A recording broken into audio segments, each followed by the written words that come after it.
Lok Sabha speaker पद को लेकर इस वक्त की बड़ी खबर मिल रही है।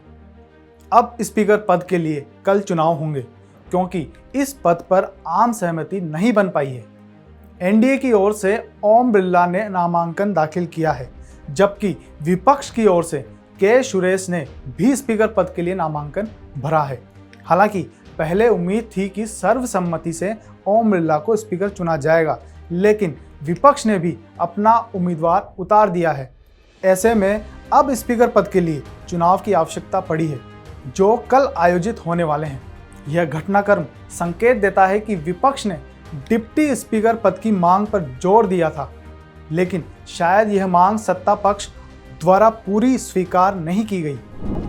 ऑपोजिशन ने क्लियरली कहा है, राजनाथ सिंह जी का खारगे जी को फोन आया,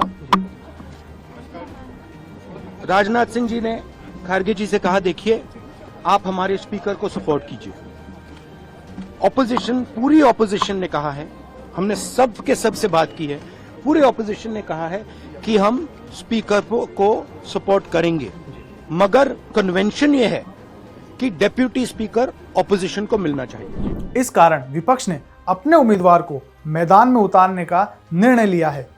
अब देखने वाली बात यह होगी कि कल के चुनाव में कौन विजयी होता है और क्या इस दौरान कोई अन्य महत्वपूर्ण घटनाक्रम सामने आता है।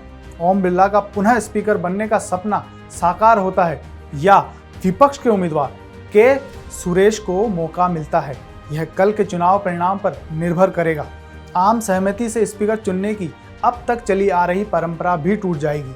आज़ादी के बाद से अब तक लोकसभा स्पीकर और डिप्टी स्पीकर का चयन सर्वसम्मति से होता रहा है। स्पीकर का पद सत्ताधारी दल और डिप्टी स्पीकर का पद विपक्ष के पास रहता है। इस बार अगर इन पदों के लिए चुनाव की नौबत आई है तो भी एनडीए की जीत सुनिश्चित मानी जा रही है। अब सवाल यह भी उठ रहे हैं कि जब संख्या बल सत्ताधारी एनडीए के पक्ष में है, ये जानते हुए भी विपक्ष ने उम्मीदवार उतारा है, तो उसके पीछे संसद से एक संदेश देने की रणनीति है।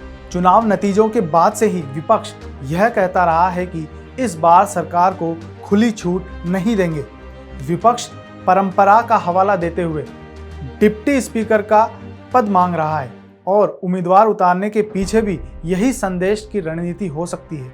लोकसभा के नंबर गेम की अगर बात करें तो इस बार तस्वीर 2014 और 2019 के मुकाबले अलग है। एनडीए की अगुवाई कर रही बीजेपी 240 सीटों के साथ सबसे बड़ी पार्टी है, लेकिन 2 चुनाव बाद पार्टी पूर्ण बहुमत के लिए जरूरी 272 के जादुई आंकड़े से पीछे रह गई। लोकसभा में एनडीए का संख्या बल 293 है। वहीं विपक्ष की बात करें तो कांग्रेस को 99 सीटों पर जीत मिली, लेकिन राहुल गांधी 2 सीटों से जीते थे। इस लिहाज से सांसदों की संख्या 98 रह गई है। राहुल ने वायनाड सीट छोड़ दी है, ऐसे में पार्टी की सीटें भी 98 हो गई हैं। कांग्रेस की अगुवाई वाले इंडिया ब्लॉक के 233 सांसद हैं। 7 निर्दलीय समेत 16 अन्य भी चुनाव जीतकर संसद पहुंचे हैं।